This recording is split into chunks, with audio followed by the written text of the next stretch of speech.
everyone, and welcome to the Sunday Sit Down. I'm Reverend Dieke, one of the pastors on staff here at White Rock United Methodist Church. And today I am joined by two of my friends and colleagues from Faith Forward Dallas. Faith Forward Dallas is something that we at White Rock are a part of, specifically us as clergy are a part of it. And Faith Forward Dallas is a really cool organization because not only do clergy get to come and be a part of it, but you also can be a part of it. Clergy just have to pay to be a part of it. How about that, right? Like we actually have to pay to be a part of this, but you get to come and be a part for free. And what does Faith Forward Dallas do? Well, really, it's kind of the moral voice of Dallas is what we aspire to be. At least that's what we try to be. But we gather as an interfaith organization to work for justice in our city. I think that's a good way to put it. And I think that would be a good summation. So I'm joined by two of my friends, so Collin Packer and Virzola Law, and I'm actually going to let them introduce themselves. So Virzola, will you introduce and just let us know who you are and what you do? Greetings. I am Virzola Law, the senior minister at Northway Christian Church in North Dallas. I often say we are by the school, down the street from North Park, across the street from the cemetery. But we also have been the ones who've been here 115 years between Preston and this area. And so I bring you greetings. I also like to introduce myself. In the 115-year history, this year will be 116. They never had a pastor who was as beautiful as I am, nor who's been kissed by the sun as long. So it's a privilege to be moving in these very different and chaotic times to bring some beauty, to bring some diversity, and to bring some delight in a part of Dallas that most people don't get to lead who look like me in spaces like this. So it's so good to be with you. I love that. That's a fantastic introduction. Collin, good luck topping that one. That's right. Well, I'm honored to serve with Reverend Law, and my name is Collin Packer. For the last 13 years, I've served as senior pastor in churches in Denver and most recently in Allen on the north side here in Dallas. And but this year, I've begun new work as the director of faith-based partnerships at CitySquare, which is a nonprofit that y'all are probably well aware of that works with trying to fight the causes and effects of poverty in our city. And so grateful for White Rock UMC, the connections that we have had, hope to have in the future as well. But the work at Faith Forward Dallas has been a joy to get to know. And this racial equity and justice task force is just one of the ways that we've been called on to serve our city. And look forward to sharing with you more about that today. Yeah, so you two head up the Racial Equity and Justice Task Force. And so the way Faith Forward Dallas works is there's a couple different task force, one on gun sense and one on racial equity and justice, and then migrant status, and I'm forgetting, is it home? What's the other one? There's a fourth one that I'm forgetting off the top of my head, but maybe we'll think of it here shortly. But so there's just a variety of things that we do that we've kind of said, there's a lot of things of injustice that's happening, and what do we want to really try to tackle as an organization?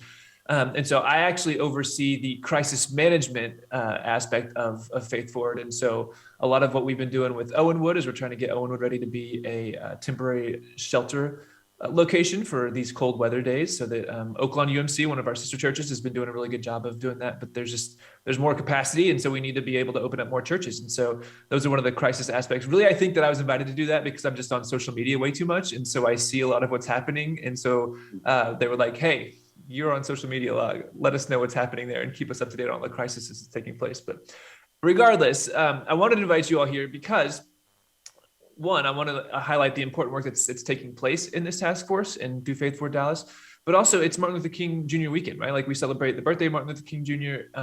It's tricky at a congregation that's predominantly white to figure out how do we celebrate in a way that acknowledges the important work of MLK Jr. And work that we want to aspire to as well, right? I was rereading Letter from Birmingham Jail because that's something we should probably read quite often, and it talks about the disappointment with moderate whites that MLK had.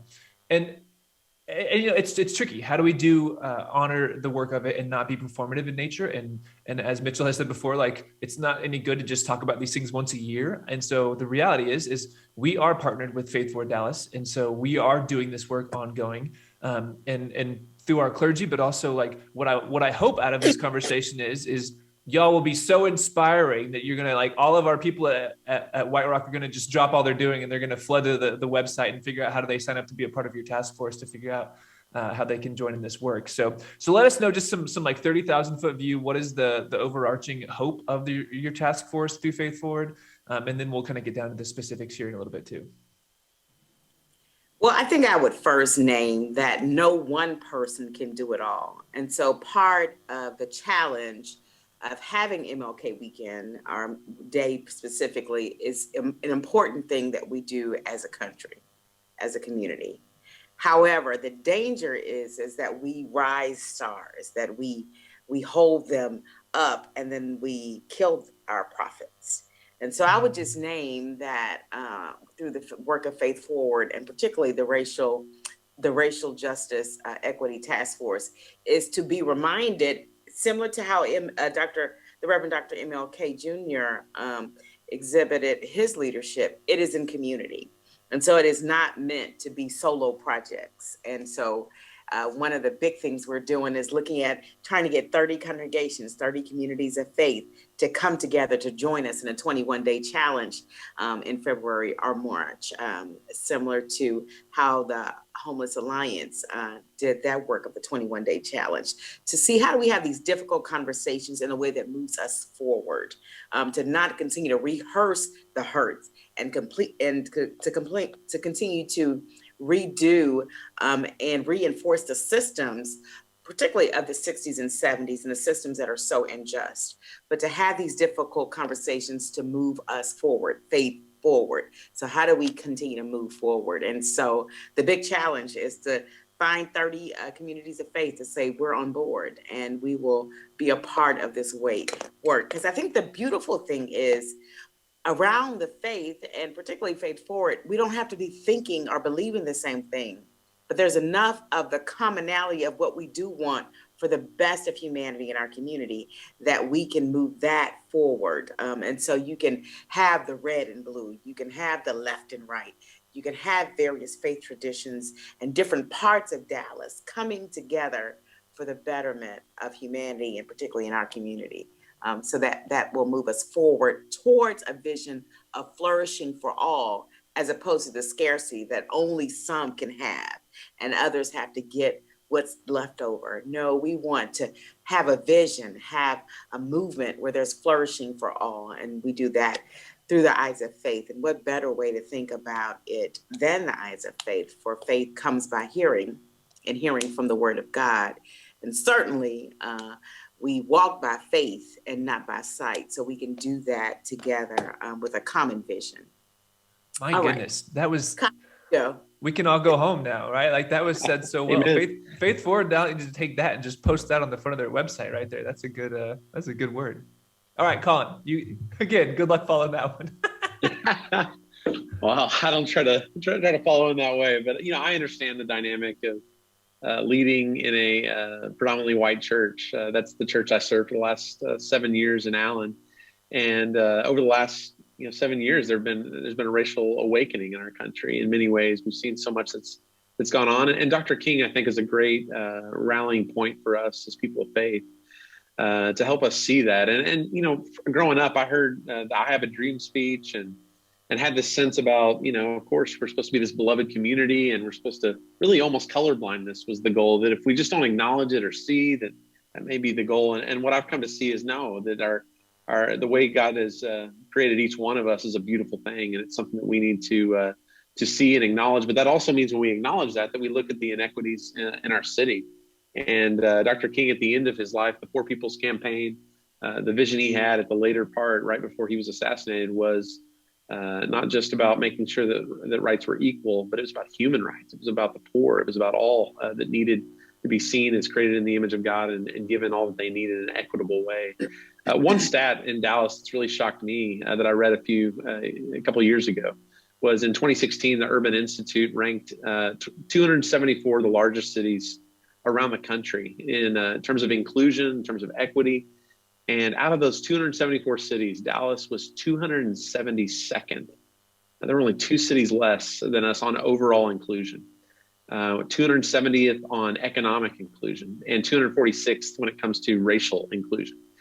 We know there's a divide in our city. We see that north and south. I-30 is a dividing line, and we see resources are not flowing to the south as they are on the north side. I've grown up on the north side of the city, and that's been a benefit and a blessing in many ways to my family. But I see, as a pastor, as a person of faith, part of Faith Forward Dallas, it's important that we see all of our brothers and sisters as people who are deserving of resource, of the love that we all share, that we are not doing well unless all of us are doing well. And so that's what we want to seek to change and be a part of at Faith Forward Dallas, is particularly with our task force. So I will tell you, as not being a native to Dallas or Texas for that matter, I was not aware of the history of Dallas until, again, being part of Faith Forward Dallas, really, like through Reverend Michael Waters and some of the other pastors that are have been a part of Faith Forward, that just opened my eyes to the way the highway structures were constructed here in Dallas. Like, I was just blown away to learn a lot of the history, and that we had the largest KKK in the whole country back in the 20s, I think it was. And there's just a rich history. I don't know if I want to use that term. There's quite a history here in the city of Dallas, and a lot to continue to work on. And so where do you even begin? Where do you start whenever it comes to this? There's so many things that could be tackled in this idea of racial equity and justice. And so, you guys are just starting this task force. Where do you begin? One of the ways that we've been talking about, we start with listening. So when you come in with suggestions and answers only, and the way, it really does fall in the line of the book Cass of colonization, right? So we come in and we say, this is the way, the American dream. Well, there is this cultural milieu about that. Certainly that is what we all kind of inherited, the 2.5 children, picket fence, right? So how many of us live in that? And so how do we come in with this posture of listening, one-on-one conversations, finding persons who are already doing the work of equity and justice? We did not get here overnight, as you talked about the history of Dallas, and this won't go away. The injustices and sin will not go away overnight. And so how do we, as persons of faith, how do we, as communities of faith, partner with others who are already do the work? How do we so join in the work where God is already working with the gifts and talents and skills? So that's one of the things we're doing, is finding ways to build some one-on-one conversations with community partners who are already doing this work, the city, the Homeless Alliance, other non-for-profits that are already doing the work, to partner with them, Faith in Texas. So we're looking to see how we do those partnerships by listening. But also, the work, any justice worker knows, those who believe in freedom shall not rest. Now, we shall get a nap. We shall get a nap every now and then. But we cannot rest until justice comes and righteousness comes like an ever-flowing stream. So how then is the question, do we do this work and not have compassion fatigue? Well, we do it again in partnership, but we also need to do it and have a particular niche, a sweet spot for Faith Forward. And that's what we're looking for now, as we do these partnerships and listening, to see then, as we have a 21-day challenge and really hear the cries, the joys, the victories of our city, the divisive places where we can build bridges, to find what is Faith Forward's niche, so we can bring together the interfaith community to make its impact in this work that, again, did not start overnight. But certainly this moment of time, this time of racial reckoning, is a time where we can really get in there. People are more ripe now than they ever have been in a long time. Love that. Collin, what do you have to follow there? Say so much. I'll try to condense it as much as I can. My own journey has been a journey of coming aware of things in Dallas I wasn't aware of, and that's through listening, like Reverend Law mentioned. It's relationships, as I got to know people, and I saw them as kinfolk, friends. All of a sudden, I'm seeing the city in new ways. I'm listening to COVID statistics in a new way in other parts of the city. I'm listening to all kinds of things that are going on around us. And then it's a commitment to justice and learning how to do that. How do we organize together? How do we hear what God is calling us to as a church community, or as a city, a group of congregations together? And that's what we're seeking, as Reverend Law mentioned. And so we're really excited about what the future holds. We're still in that discernment mode, but I think it's awareness, it's relationships, and then it's a commitment to justice. And we look forward to determining what that will look like and inviting others to it.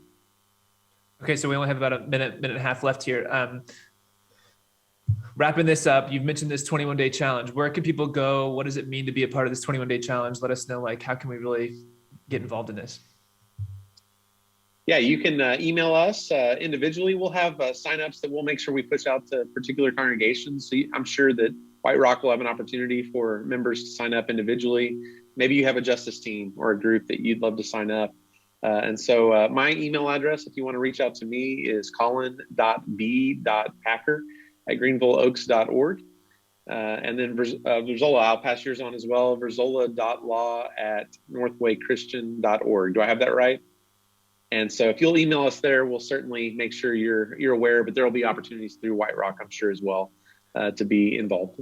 We'll be sure and we'll share those email addresses in the chat and make sure that everyone has the opportunity to have those in front of them. But then, yeah, once it becomes public and you'll have more information on the website, I'm sure, with Faith for Dallas and stuff, we'll be sure and get that distributed as well. Because we want to continue this work throughout the year. We want this to be in the same way that we celebrate Christmas and Easter once a year. We also celebrate MLK, reminding that like this is work that continues to go on, and we need to be reminded of this work that continues to go on. So, Virzola, last word. What do you got for us?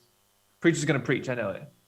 Right. I really just want to encourage us to not to, as you've already named, these are not events, they're movements. And so each one I'm thinking about, as you talk, I'm thinking about that drum major for justice that the Reverend Dr. Martin Luther King. So a drum major needs to have a whole band, right? So you're not, no solo project. So wherever you are in your neck of the woods, wherever you are, whatever gifts you have, you can do your part by having conversations. You can do your part by finding the ways to move that needle, to move this justice so that all may flourish. One of the things that I've been sitting with was from the scripture in Exodus. We've been around this mountain long enough. Let's go to another mountain range, because I know there's some more mountains. But parts of this mountain, we have been around long enough. And so there's an old gospel hymn, give me the strength to climb the mountain. I want the mountain moved. And the other thing I would say, as I think about the Reverend Dr. Martin Luther King, is the I Have a Dream speech comes from Prethia Hall, and many don't know that. And so he had heard her and was so inspired by her. So it wasn't a solo. It's not a coined phrase by him. He's picking up on a community of prophets. And he, which men need, is a nudge from a woman. So Mahalia Jackson says, tell him about the dream, Martin. Tell him about the dream. And so may we be reminded how this movement has got its height in the 60s, comes out of a sense of a communal prophetic witness. No drum major without a band. So may we all find our space in the band so that more may flourish. And then one day, all of God's children will be able to see the flourishing that God intended in the first place. Oh, we lost your audio there for a second. You said in the first place. Did I lose it? Is it still there? When God called everything good. Oh, there we go. In the first place, we got up. Amen to that, my friend. This is beautiful. Thank you both so much for the work that you do through Faith Forward. Thanks for the invitation to be a part of it. I look forward to our congregation being able to dive right into it. So blessings to the both of you. We look forward to being a part of this work together in community. As you said, we're grateful for that, for the transformation of Dallas. So friends, we're going to take a quick break here. We'll be back for worship in just a few minutes. So go warm up your coffee, whatever you got to do. We'll see you shortly.